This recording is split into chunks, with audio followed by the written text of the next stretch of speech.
Salut, je m'appelle Bella, j'ai 49 ans. Je vis dans une banlieue calme avec mon mari, David, et son fils, Tony.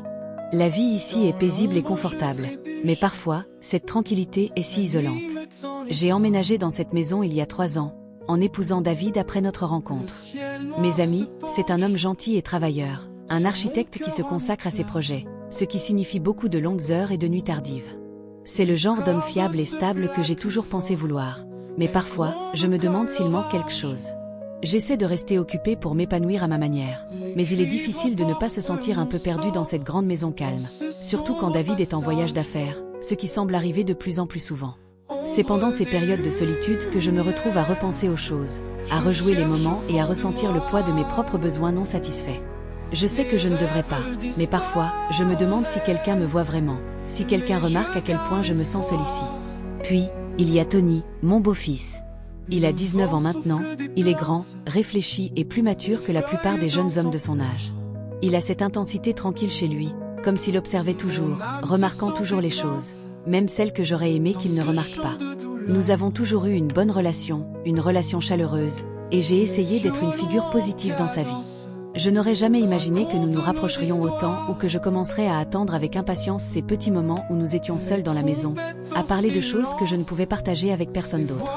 En y repensant, je crois que c'est là que les choses ont commencé à changer, de manière subtile, presque sans que je m'en rende compte.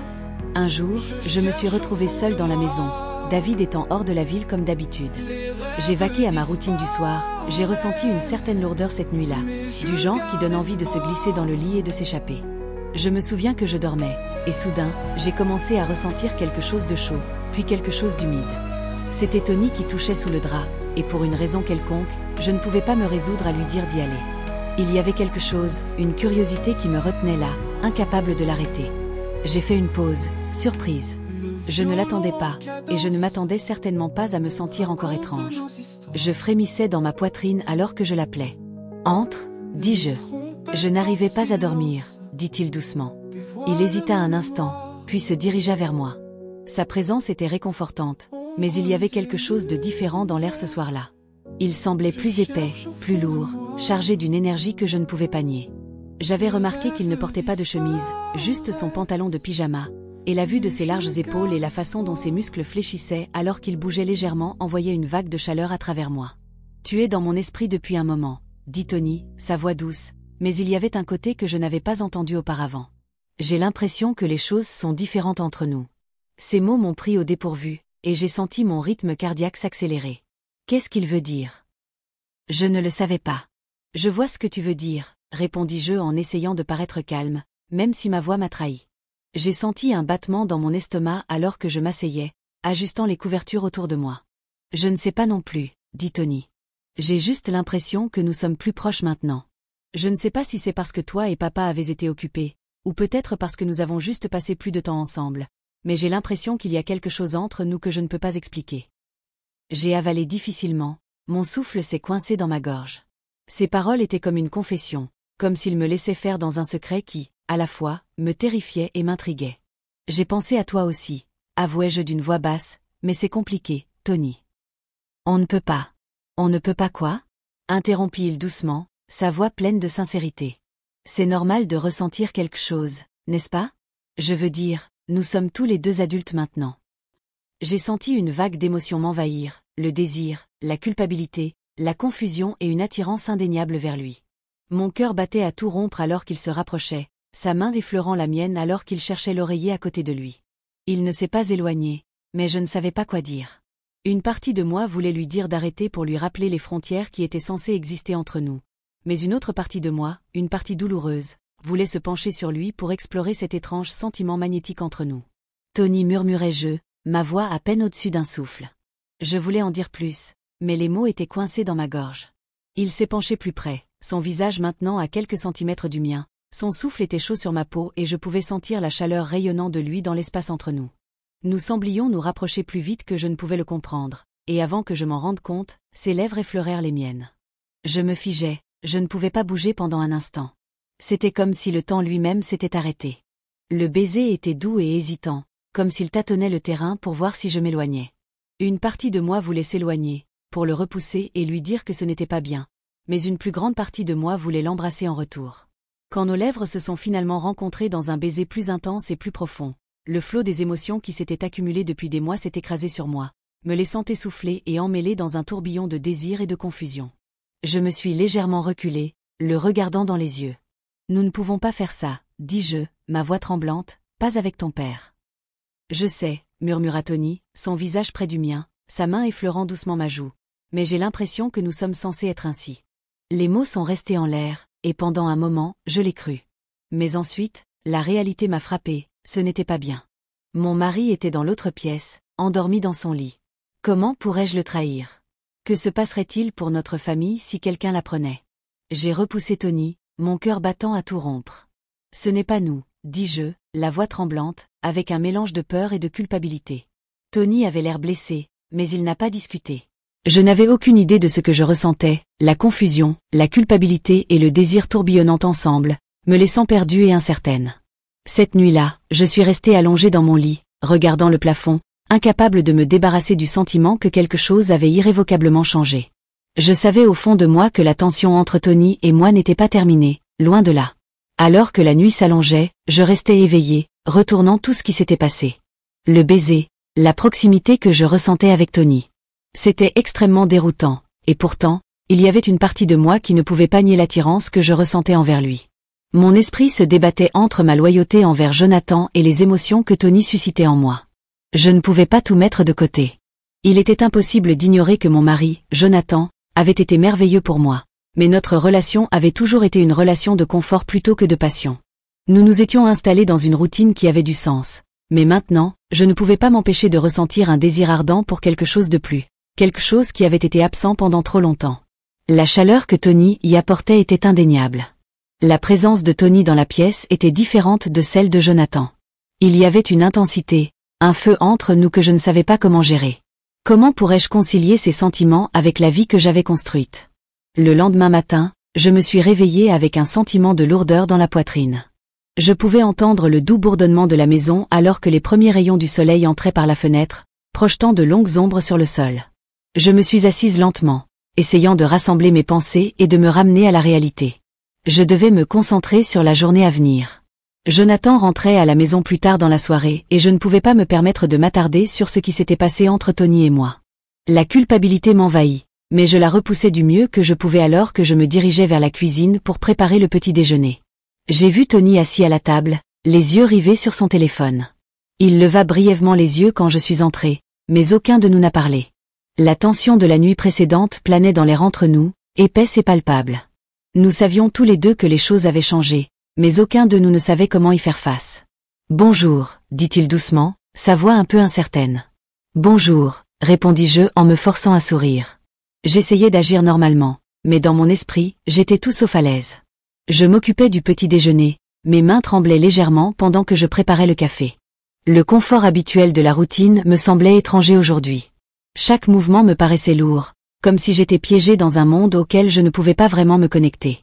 Je pouvais sentir les yeux de Tony sur moi, mais quand j'ai levé les yeux, il a rapidement détourné son regard. Le silence entre nous était étouffant. Nous avons pris le petit déjeuner sans trop de conversation, le tintement découvert contre les assiettes étant le seul bruit qui brisait le silence. Je savais que Tony le ressentait aussi, le poids de ce qui s'était passé la nuit précédente, mais aucun de nous n'était prêt à en parler, pas encore. Après le petit déjeuner, je me suis excusée et je suis allée dans le salon pour m'asseoir. Mon esprit s'emballait et je ne pouvais pas rester assise. Je devais réfléchir pour comprendre ce que j'étais censée faire avec tous ces sentiments. Est-ce que j'ai trahi Jonathan? Est-ce que je me suis trahi moi-même? Je ne pouvais même pas commencer à expliquer ce qui m'avait attiré vers Tony, ce qui m'avait fait agir de la façon dont je l'avais fait. Ce n'était pas seulement une attirance physique, c'était quelque chose de plus profond, quelque chose d'émouvant. J'avais passé tellement de temps à me sentir seule, avec le sentiment qu'une partie de moi manquait, et Tony semblait combler ce vide d'une manière dont personne d'autre n'avait jamais réussi. Soudain, quelqu'un frappa à la porte, interrompant mes pensées, et je me levai rapidement pour y répondre. C'était Jonathan qui rentrait tôt de son voyage. Il avait l'air fatigué, mais content d'être de retour, m'offrant un sourire fatigué alors qu'il entrait. « Mon amour », dit-il en ouvrant ses bras pour un câlin. « Comment tu vas ?»« Juste occupé », répondis-je en forçant un sourire alors que je le serrais en retour. Les câlins étaient chaleureux et familiers, mais alors que je le tenais, Mes pensées me rappelèrent immédiatement à Tony. Que se passerait-il si Jonathan savait la vérité? Comprendrait-il la confusion que je ressentais, ou cela détruirait-il tout? Heureux d'être à la maison, dit Jonathan en entrant dans le salon et en s'installant sur le canapé. La semaine a été longue. Comment va Tony? Je ne l'ai pas vu ce matin. J'hésitai un instant avant de répondre. Il est à l'étage, il se réveille encore. Je pense qu'il a beaucoup de choses en tête ces derniers temps. Non, haussai-je la tête, ne captant pas la tension sous-jacente dans ma voix. Il a toujours supposé que Tony était juste le type plutôt tranquille, toujours plongé dans ses pensées, mais rien qui n'ait jamais semblé l'inquiéter. J'irai le voir plus tard, dit Jonathan avec un soupir. J'avais l'intention de lui parler de certaines choses, de m'assurer qu'il est sur la bonne voie pour son avenir. Ouais, je suis sûr qu'il apprécierait, dis-je en me forçant à sourire. Je ne pouvais pas m'empêcher de me sentir un peu coupable. Ici, j'étais empêtrée dans des émotions que je ne comprenais pas complètement. Et Jonathan pensait toujours à son fils comme à ce même vieux Tony qu'il avait toujours connu. Je me suis excusée et je suis montée à l'étage dans la chambre de Tony. J'ai frappé légèrement à sa porte. « Tony !» appelai-je doucement. « Entre !» dit-il d'une voix à peine audible. J'ai ouvert la porte pour le trouver assis sur le bord de son lit, regardant par la fenêtre. Il n'a pas tourné son regard vers moi. Il semblait loin, sa posture était tendue, ses épaules voûtées, comme s'il portait un poids qu'il ne pouvait pas secouer. « Tu vas bien ?» demandai-je en entrant dans la pièce. Il haussait les épaules sans lever les yeux. Je ne sais pas. Je ne sais juste pas ce qui se passe. Je ressentais la même chose. Je m'assis à côté de lui sur le lit. Mais nous devons comprendre cela. Nous ne pouvons pas simplement l'ignorer, mais nous ne pouvons pas non plus le laisser détruire tout. Il m'a finalement regardé, ses yeux remplis de confusion. Et si c'était déjà trop tard pour ça? Je ne pouvais pas encore lui répondre. La vérité était que j'étais aussi perdue que lui. Mais je savais une chose avec certitude. Nous ne pouvions pas continuer comme ça. Quoi qu'il se soit passé entre nous, quelle que soit cette connexion, il fallait aborder le sujet avant que cela ne nous déchire. Indéniable qui mijotait, une attirance que nous essayions tous les deux d'ignorer, mais à laquelle nous ne pouvions pas échapper. Alors que j'étais assise à côté de lui, essayant de me concentrer sur le doux bourdonnement de la maison à l'extérieur de la pièce, je pouvais dire que Tony était aux prises avec sa propre bataille interne. Je ne sais pas si nous devrions faire ça. Marmonna-t-il à peine plus qu'un murmure, comme si la simple pensée de cela le faisait tout remettre en question. Je soupirai en le regardant avec un mélange de confusion et de compréhension. Moi non plus, Tony. Mais ce que nous ne pouvons pas faire, c'est prétendre que cela ne s'est pas produit. Et ce qui est pire, c'est prétendre que cela n'a pas d'importance. Ses yeux brillaient d'un mélange de nostalgie et d'incertitude. Mais si cela gâchait tout? Demanda-t-il, sa voix légèrement cassante. J'ai tendu la main sur la sienne pour essayer de lui offrir du réconfort, mais je me sentais aussi perdue que lui. Peut-être que cela ne doit pas tout gâcher, mais nous ne pouvons pas continuer comme si de rien n'était. Nous devons être honnêtes avec nous-mêmes. La pièce était devenue plus froide maintenant, même si la chaleur du soleil de l'après-midi coulait toujours à travers la fenêtre. Nous savions tous les deux que les choses avaient changé, mais aucun de nous n'avait le courage d'affronter les conséquences de ce que cela signifiait. Il y avait un secret que nous cachions, une vérité qu'aucun de nous n'était prêt à reconnaître. Chaque regard, chaque contact semblait rendre plus impossible de nier cela. Juste au moment où j'étais sur le point de parler à nouveau, nous avons entendu des pas venant du couloir. Mon cœur a raté un battement, c'était Jonathan. On aurait dit qu'il venait directement vers la chambre de Tony. La panique m'a envahi. Je ne pouvais pas le laisser entrer là-dedans, pas maintenant. Tony, nous devons le faire, ai-je commencé, mais avant de pouvoir finir, la porte s'est ouverte en grinçant. Jonathan se tenait dans l'embrasure de la porte, son visage marqué par l'inquiétude. « Vous deux, tout va bien ici ?» demanda-t-il, sa voix remplie de chaleur mais teintée d'un soupçon d'incertitude. Il a dû sentir quelque chose. J'ai rapidement retiré ma main de celle de Tony, et je lui ai lancé un regard, le suppliant silencieusement d'agir normalement. Jonathan n'a pas semblé remarquer le changement subtil dans la pièce, même si je pouvais voir l'inquiétude scintiller dans ses yeux. « Nous allons bien », ai-je dit en forçant un sourire, juste pour parler. Jonathan hocha la tête, même s'il n'avait pas l'air complètement convaincu. « Je voulais juste voir si tu allais bien. Je serai dans le salon si tu as besoin de moi, » dit-il, sa voix avec un léger bord d'épuisement. Il se tourna pour partir, mais quelque chose dans la façon dont il nous a regardés m'a mis mal à l'aise. C'était comme s'il soupçonnait quelque chose, mais il n'a rien dit de plus. Une fois parti, le silence dans la pièce est devenu encore plus assourdissant. « Je ne peux plus faire ça, » marmonna Tony, sa voix basse et tremblante. « Ça me dérange la tête. » Je me levai et filai 100 pas à travers la pièce. Je ne sais pas quoi faire non plus, Tony, mais nous devons comprendre que ce n'est plus seulement à propos de nous. Il s'agit de tout ce qui concerne Jonathan, nos vies, tout ce que nous avons construit. Je ne sais pas ce que nous faisons, mais ce n'est pas juste envers lui, envers quiconque. Je pouvais entendre la lourdeur dans ma voix, je pouvais sentir la culpabilité me tirer à l'intérieur, la douleur aiguë de la trahison traversant tout ce que j'avais connu. Et pourtant, le désir était toujours là, grondant au fond de mon esprit. C'était presque comme une ombre qui me suivait partout où j'allais, devenant de plus en plus sombre à chaque seconde qui passait. Tony leva les yeux vers moi, son visage en conflit. Et s'il découvre tout, et si cette chose entre nous ruine tout? J'ai arrêté de faire les 100 pas pour le regarder sérieusement. Nous ne pouvons pas penser de cette façon, nous devons prendre une décision, Tony. Soit nous nous éloignons de cela avant que cela ne devienne plus que ce que nous pouvons gérer, soit nous faisons face à ce qui se passera ensuite. Mais juste au moment où les mots quittaient ma bouche, quelque chose d'inattendu se produisit. La porte de la pièce s'ouvrit soudainement, et Jonathan se tenait dans l'embrasure. Tony et moi, nous nous sommes figés. La tension dans la pièce s'était palpable, et l'air semblait s'épaissir. Le regard de Jonathan vacillait entre nous, ses yeux perçants comme s'il avait saisi quelque chose. « Je viens de vous entendre parler », dit Jonathan, sa voix pleine de confusion. « J'ai besoin de savoir ce qui se passe entre vous deux. » Je me suis figé, incapable de bouger, incapable de parler. Mon cœur battait à tout rompre dans ma poitrine, et chaque centimètre de moi voulait le nier, lui dire que ce n'était rien, mais je ne pouvais pas. C'était trop tard pour ça. « Je ne le fais pas, » murmurai-je d'une voix chancelante. « C'est compliqué. » Jonathan entra dans la pièce, son expression un mélange de douleur et de colère. Je pensais que nous étions une famille. « Bella, qu'est-ce qui se passe ici ?» Tony regarda le sol, incapable de croiser le regard de son père. Sa voix était à peine audible, mais il portait le poids de tout ce qui s'était accumulé. « Je ne voulais pas que cela arrive, c'est juste que je ne sais plus quoi faire. » Les yeux de Jonathan plissèrent, son regard se déplaçant entre nous comme s'il essayait de reconstituer un puzzle. Puis, sans avertissement, il s'avança, attrapant Tony par le bras. « Tu ne sais pas quoi faire ?» dit Jonathan durement. « Tu es mon fils, Tony, et vous êtes tous les deux censés faire partie de cette famille.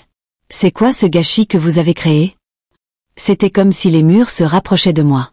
La colère de Jonathan était quelque chose que je n'avais jamais vu auparavant, et cela ne faisait que rendre le poids de la situation plus réel. « Je suis désolé, » dis-je doucement, sentant la chaleur du moment me traverser. Je ne voulais pas que cela se produise. Jonathan, ce n'était pas censé aller aussi loin, mais c'est arrivé. Il y eut une longue pause. Jonathan n'a pas parlé, n'a pas bougé, il est juste resté là, son expression illisible, le silence entre nous comme un gouffre. Et dans ce silence, tout a changé. « Combien de temps ?» demanda finalement Jonathan, sa voix froide. Je le regardais, et je sentis mon cœur se briser encore une fois. « Depuis combien de temps es-tu comme ça ?» demanda Jonathan en se levant. « Depuis combien de temps me caches-tu ça ?» J'ouvris la bouche pour répondre, mais les mots étaient coincés dans ma gorge. La vérité était que je ne savais pas depuis combien de temps cela durait en moi, depuis combien de temps je luttais contre ces sentiments. C'était une guerre interne constante qui avait commencé au moment où Tony était entré dans ma vie. Mais maintenant, debout ici face à Jonathan, tout semblait si trivial en comparaison de la dévastation que j'avais causée. Peut-être que c'était mal, murmurai-je. Nous n'aurions peut-être jamais dû laisser ça aller aussi loin. Tony m'a regardé, ses yeux remplis d'un mélange de tristesse et de regret. Je n'ai jamais voulu te faire de mal, papa. Est-ce que je ne savais pas comment m'en empêcher? Jonathan se tourna pour partir. Ce n'est pas lourd, dit-il en s'éloignant contre le parquet. Vous devez tous les deux comprendre ça, dit-il doucement avant que la porte ne se referme derrière lui. Le silence qui suivit fut assourdissant. Je regardais Tony, mon cœur me faisant mal en sachant que tout avait changé pour toujours. Nous n'étions plus la famille que nous étions autrefois, et maintenant, nous devions faire face aux conséquences de tout ce que nous avions caché, de tout ce que nous avions fait. Je ne savais pas où cela nous mènerait à partir de maintenant. Atteignez vite les 500 likes et le prochain épisode sera en route.